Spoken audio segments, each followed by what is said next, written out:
الحمد للہ وحدہ لا شریک لہ والصلاة والسلام علی من لا نبی بعدہ وعلی آلہ واصحابہ الذین اوفوا عہدہ۔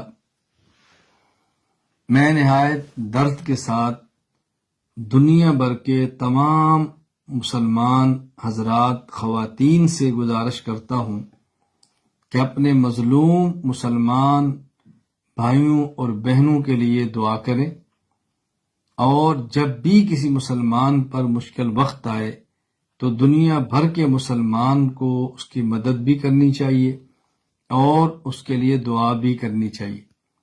ہمارے سامنے موجودہ حالات تفصیل کے ساتھ موجود ہیں، اس پر مزید بات کرنے کی ضرورت نہیں، بلکہ اپنے مظلوم مسلمان بھائیوں اور بہنوں کی مدد کی ضرورت ہے، ان کے لیے دعاؤں کی ضرورت ہے، اور اللہ تعالیٰ کو اس موقع پر رو رو کر منانے کی ضرورت ہے۔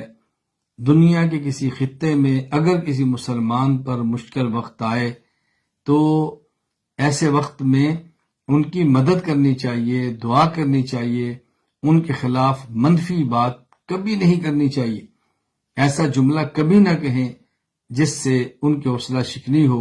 ہمیشہ ایسے جملے کہیں جس سے مسلمان بھائیوں کی حوصلہ افزائی ہو۔ اللہ تعالیٰ مجھے اور آپ سب کو اپنے مظلوم مسلمان بھائیوں کی مدد کرنے کی توفیق عطا فرمائے۔ اللہ تعالیٰ ہمیں ان کے لیے ایسی امداد کی توفیق عطا فرمائے کہ وہ لوگ اس مشکل گھڑی سے نکل آئیں، سرخرو ہوں۔ اللہ تعالیٰ مجھے اور آپ سب کو شریعت کے احکام پر رسول اکرم صلی اللہ علیہ وسلم کی مبارک سنت کے مطابق عمل کرنے کی توفیق عطا فرمائے۔